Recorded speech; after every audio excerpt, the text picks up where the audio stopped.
Bom dia. O caso que eu vou falar é uma tentativa de suicídio por overdose de cafeína tratada com dexmedetomidina. Este caso aconteceu no Japão, quando um jovem de 18 anos ingeriu cerca de 60 comprimidos de uma medicação para privar o sono, corresponde a cerca de 6 gramas de cafeína, numa tentativa de cometer suicídio.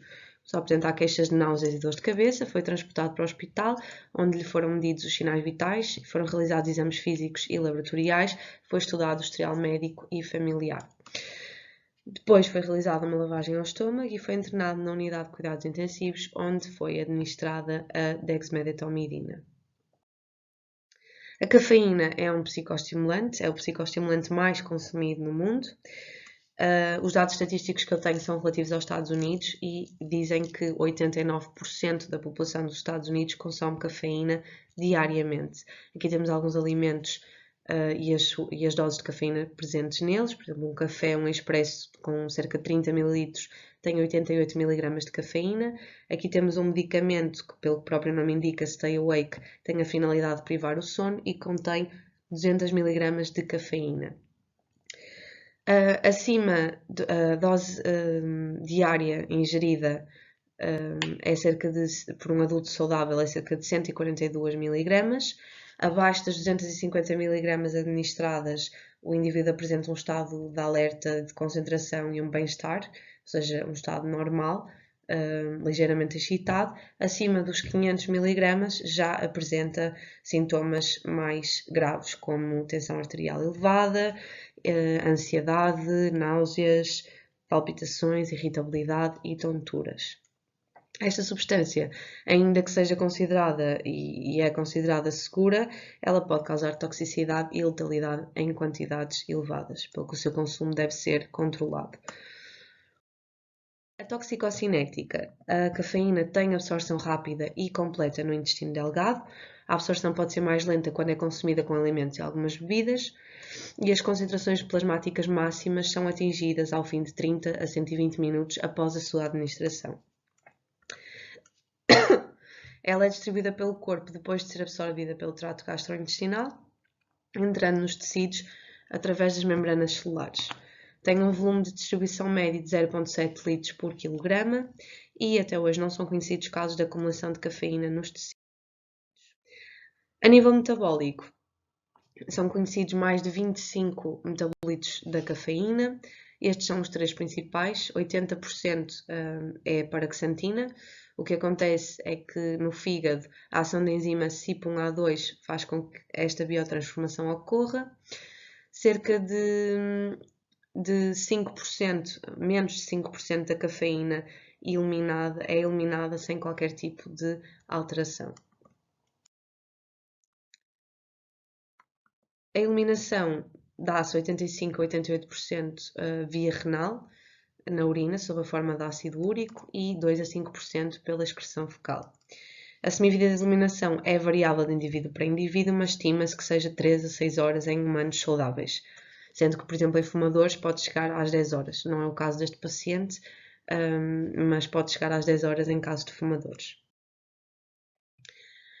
A cafeína, os efeitos que a cafeína tem no corpo, ela causa vasoconstrição, aumentando a pressão arterial, aumenta a secreção ácida, a nível metabólico aumenta a lipólise das células do tecido adiposo, diminui a absorção de glucose, aumenta a produção de glucose hepática, aumenta a eliminação de urina no sistema urinário e no sistema respiratório provoca falta de ar. É por isso que normalmente indivíduos que consomem elevadas quantidades de cafeína apresentam uma taxa respiratória muito elevada.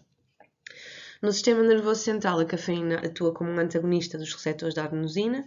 A adenosina é uma substância que é produzida naturalmente no nosso corpo e bloqueia a libertação de certos neurotransmissores, induzindo um estado de fadiga que faz com que o indivíduo sinta cansaço para dormir. O que a cafeína faz, então, é impedir que a adenosina se ligue e por isso o indivíduo continua naquele estado de alerta. Continuam a ser produzidos neurotransmissores que deixam o indivíduo nesse estado de alerta e de vigília. O diagnóstico. Escala de coma de Glasgow em 15, o que quer dizer que estava num estado de consciência normal. A pressão arterial elevada, em hipertensão arterial, o pulso acima das 100 batidas por minuto, indicativo de taquicardia, uma taxa respiratória acima dos 20 CPM, indicativo de taquipneia, uma temperatura corporal normal e o eletrocardiograma mostrou então a taquicardia sinusal. Aqui está o eletrocardiograma na altura da admissão e este é um eletrocardiograma 8 horas depois da admissão do paciente. O sangue arterial apresentava acidose lática, ou seja, havia um excesso de lactato no sangue.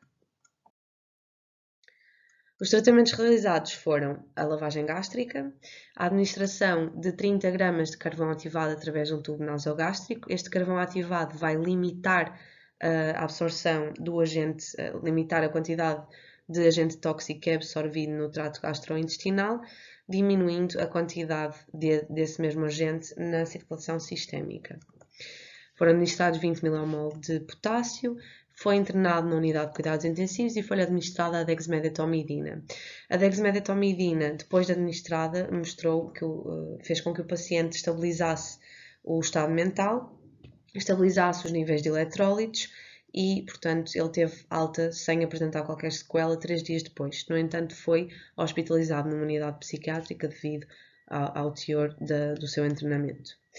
A dexmedetomidina é um agonista alfa-2 adrenérgico, tem uma ação sedativa e analgésica, uma semivida de distribuição de 9 minutos e uma semivida de eliminação de 2,25 horas. É metabolizada no fígado, eliminada na urina e o Precedex é a forma comercial desta substância. Aqui está o artigo de onde foi retirada a informação.